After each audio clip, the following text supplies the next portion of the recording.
Para falar mais sobre equilíbrio energético, nós viemos falar com a professora Fabiane Rezende, da UFMT.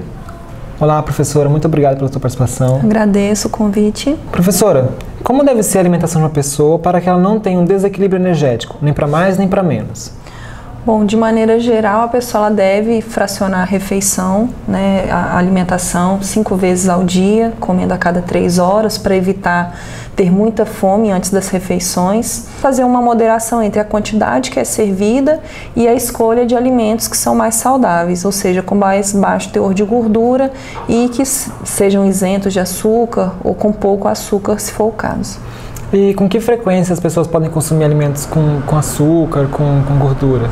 Bom, de maneira geral, vai muito do perfil de saúde do indivíduo atual. Então, se for uma pessoa que não tem doenças, ela pode consumir pequenas porções de gorduras ou açúcares no seu dia a dia.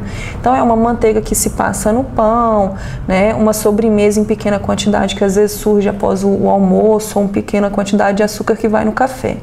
Agora, as pessoas que já têm excesso de peso ou que estão com alguma doença, aí tem que fazer uma redução dessa frequência. Então, às vezes fica restringido o consumo 2 vezes por semana ou 1 vez por semana. O que mais contribui para o aumento de peso? A quantidade de alimento ou o tipo de alimento?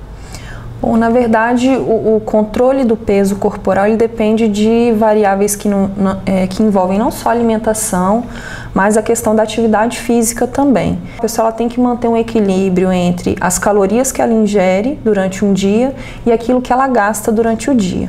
Lógico que aí deve haver uma moderação em termos de quantidade, né, que seja uma quantidade adequada para aquele indivíduo, que isso é definido de pessoa para pessoa, de acordo com a característica do trabalho, das atividades que ela desenvolve no seu dia a dia, e a questão da qualidade, que passa a ser primordial. Então a gente diz que controlar o peso depende dessas duas coisas, da quantidade que se ingere e do tipo de alimento.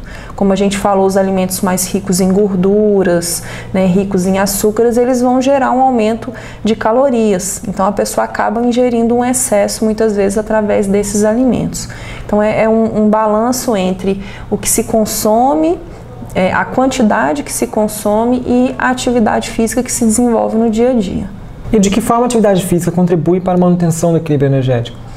Bom, a atividade física, ela sempre vai gerar um esforço para o indivíduo, lógico que depende do tipo da atividade, né? Se é uma atividade mais aeróbica, se é uma atividade mais de força, como a musculação, depende da questão do tempo que essa pessoa leva fazendo atividade e a frequência, né? Quantas vezes na semana a pessoa pratica.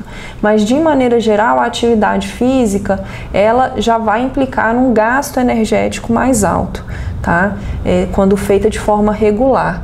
Então, fazendo a atividade, seja ela de qual natureza for, vai gerar um gasto energético que vai ajudar o indivíduo a equilibrar o seu peso. Lembrando que essa atividade física ela deve ser orientada por um profissional da área, de preferência um educador físico, e as pessoas que têm alguma doença, principalmente as doenças cardíacas ou ortopédicas, têm que passar por um médico antes para ver a liberação com relação a isso.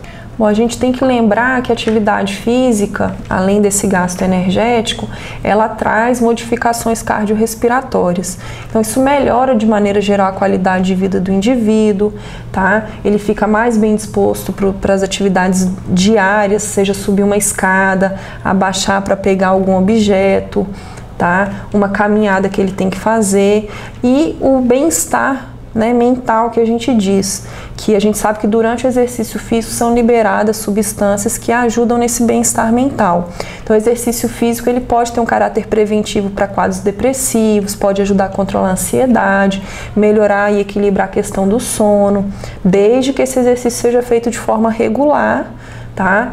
A Sociedade Brasileira de Cardiologia recomenda que seja pelo menos 3 vezes por semana, mas sempre definir a atividade, o tempo e a intensidade com a orientação do profissional, né, de educação física.